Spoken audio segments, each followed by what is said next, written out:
Muting strings accurately is an important skill for a guitarist to learn. In this next clip, I'm going to play the rhythm part from Bruno Mars' Treasure and see if you can spot how I'm able to mute the strings with my fretting hand, but my strumming hand stays consistent with the same down-up strumming motion throughout the entire clip.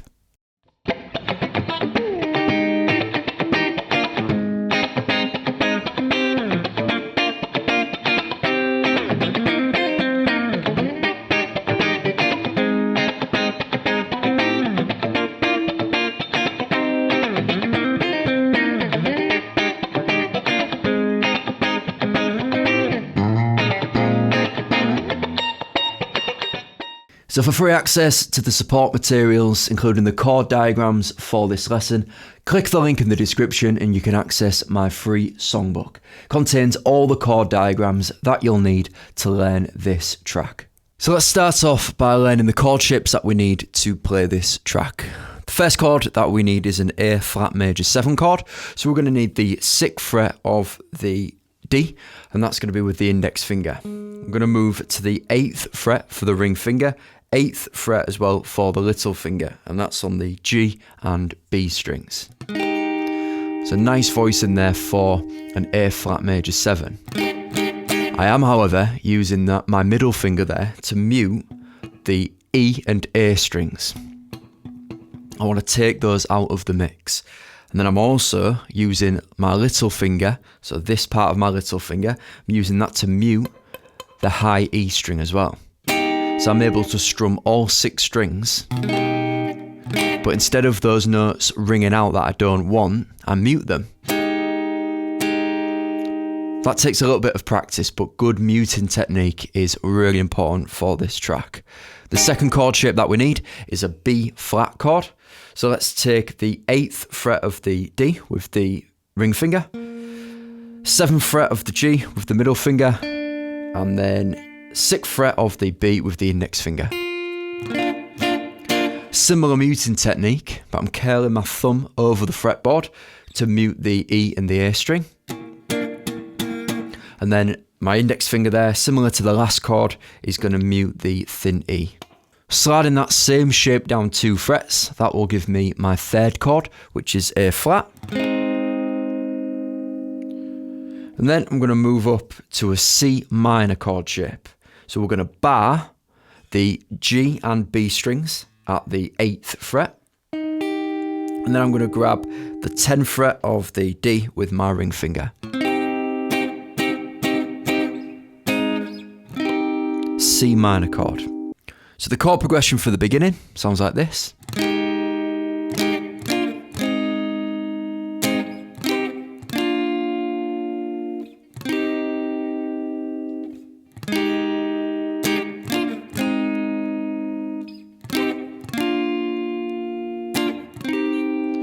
But we know there's a lot more going on in the strumming hand, and there's also lots of percussive strumming that we're going to move on to next. But before we move on, remember to click the link in the description and you can access all of the chord shapes and those chord diagrams that you saw on screen. You can download those to revisit after this lesson. Moving on to the strumming pattern. So we're going to build up now to 16 strums in a bar. This.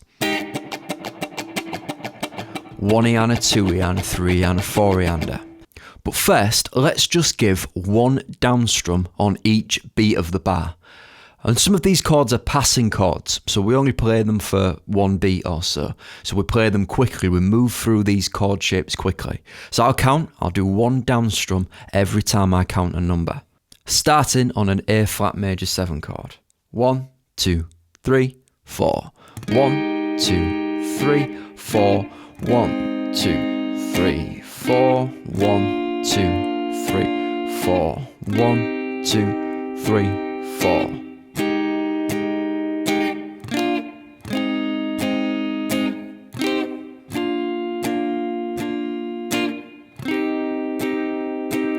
So let's double that now, and instead of playing just down strums, we're going to count 1 and 2 and 3 and 4 and. On the numbers we strum down, and on the ands we strum up. 1 and 2 and 3 and 4 and.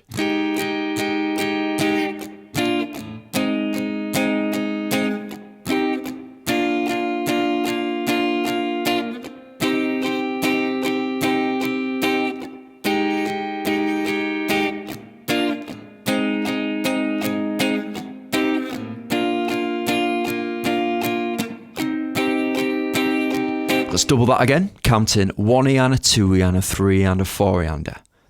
1, 2, 3, 4.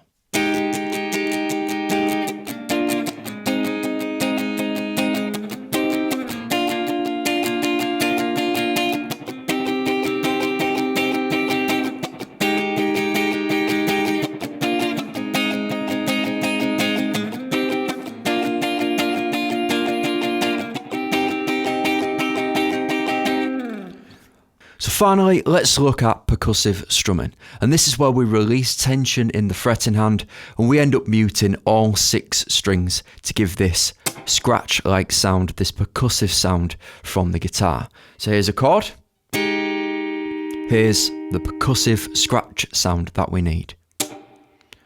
And I do that not by moving my hand, but simply just releasing tension of the chord, leaving my fingers where they are, but they're no longer pressing the chord down. They're just resting on the strings.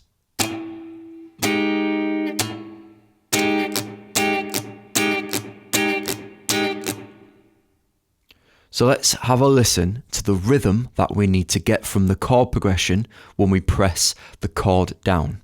2, 3, 4.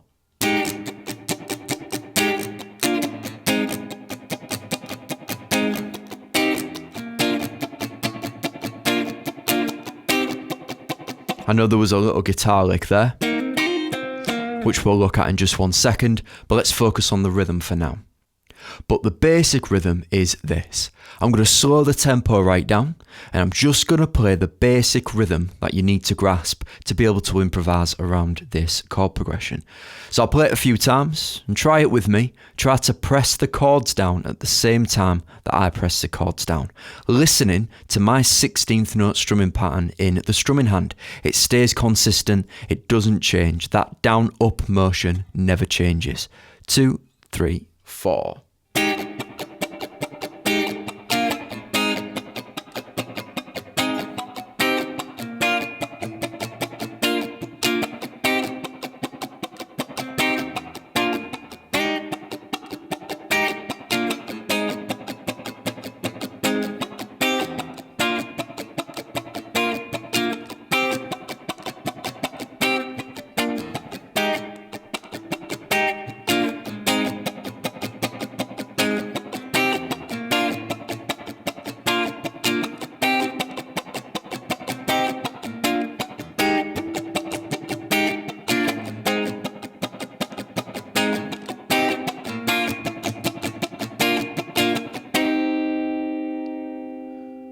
Finally, let's look at that guitar lick, that hammer on and pull off idea on the C minor chord. So we're going to use the D string and we're going to hammer on between 8 and 10. Then grabbing the 8 on the G with the index finger. So that was hammer on, 8 on the G with the index finger. So that was a hammer on and pull off there. Between 8 and 10 on the G. After that hammer on and pull off at the 8 and 10 on the G, you want to grab the 10 on the D again, and then drop down to the 8th fret of the D string. So with the chord progression,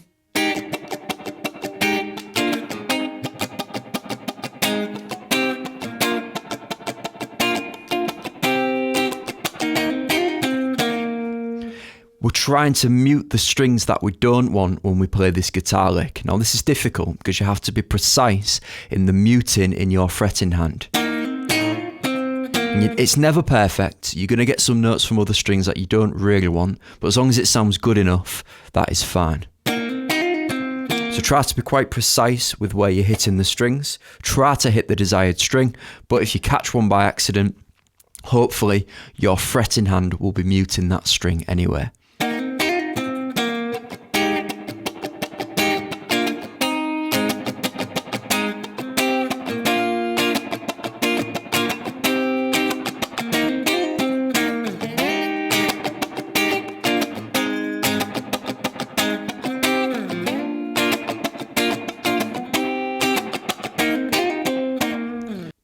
So remember to click the link in the description and you can access my free songbook. It's going to contain all of the chord diagrams that we've looked at in this lesson. So let me know how you got on in the comments, and I'll see you in the next one.